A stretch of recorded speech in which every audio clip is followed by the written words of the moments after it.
Afternoon, America. Brian James Blem here, and welcome back to another episode of What the Fuck's Up. What I want to talk to you about today, I want to talk a little bit about something I discussed in my last video, and that is Arizona Revised Statute Section 16168F. Right? A lot of people say, "Oh, it's a very convoluted statute. I don't understand it. I don't know." I want to break it down for you and show you how to actually read this statute so that it is clearer for you, right? What your protected personal identifying information is under the statute and who has access to that information. Right? You might be surprised, folks. So let's take a look at the statute really quickly. Put it up now. Boom.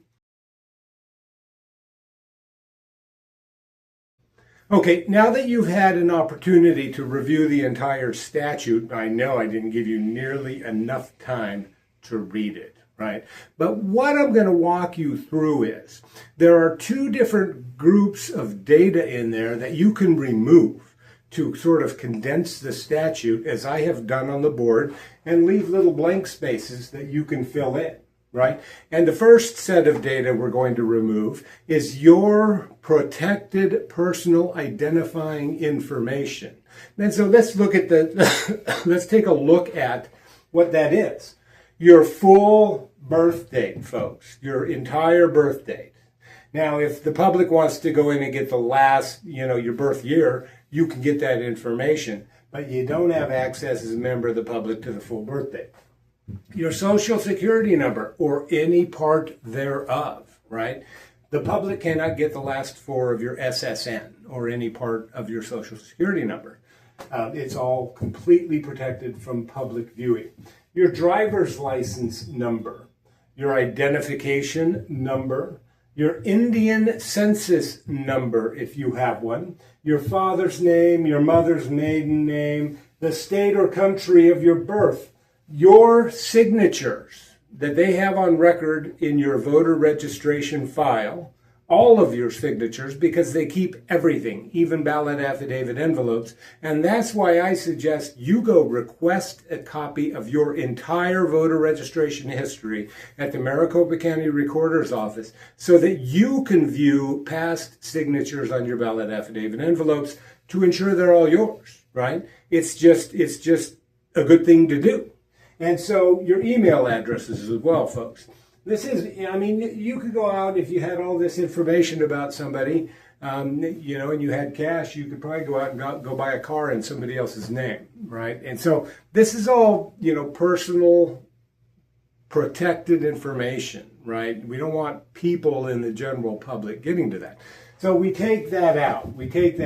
Now let's take a look at the statute with that information removed, and just sort of a line as I have here on the board where we would input then a certain piece of protected information, right? Here you go.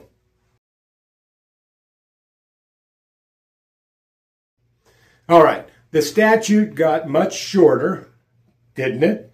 And much easier to read. Now we'll do that with the second class of things, and those are exceptions to access. That's right. Section 168F contains exception to access for this protected personal identifying information. And who's protected, right? Who gets access to that protected information?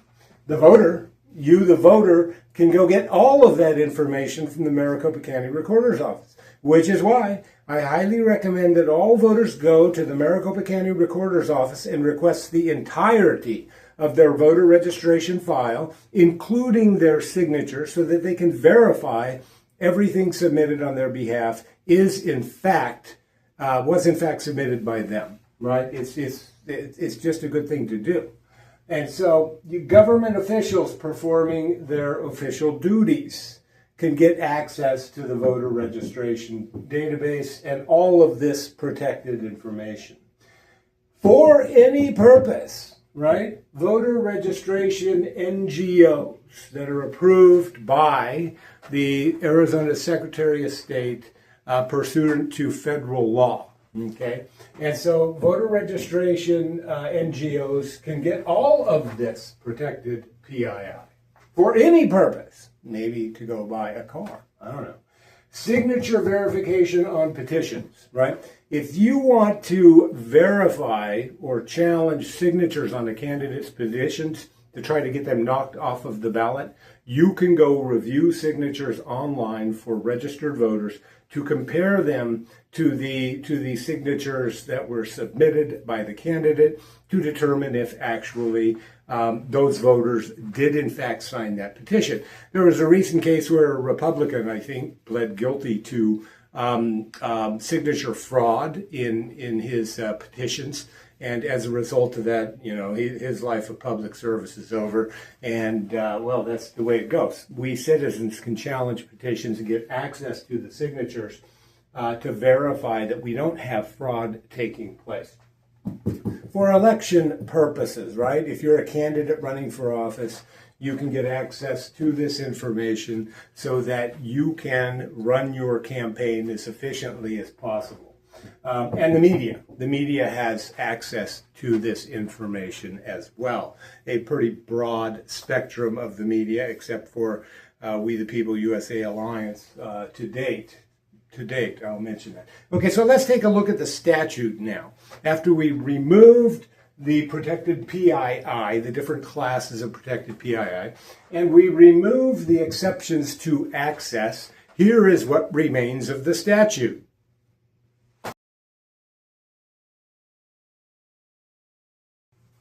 All right, that becomes much easier to read, doesn't it? And so let's take a look at it. And so if you create these two lists, here's what we can do.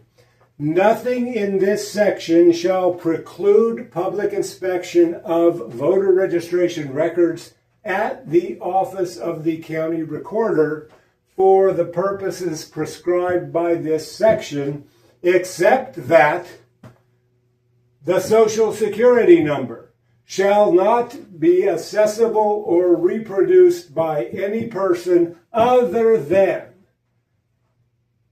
for any purpose, voter registration NGOs, right?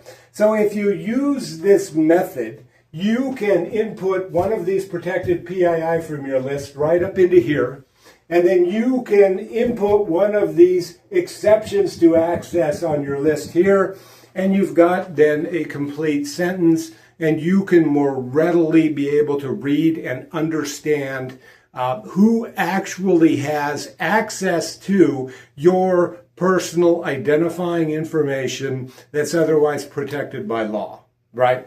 And so your full birth date, we put full birth date there. And then we could put signature verification on petitions. We can put that there, right? And so you can put your driver's license number here. And then we could put government officials performing duties here, right? And that would complete the sentence. And in this way, folks, I hope you can better understand what ARS section 16168F says and the implications of that for you and your personal identifying information, because shall not be accessible or reproduced by any person other than voter registration NGOs for any purpose, folks. For any purpose. And that is about expansive as you get. And with that, I'm going to say peace.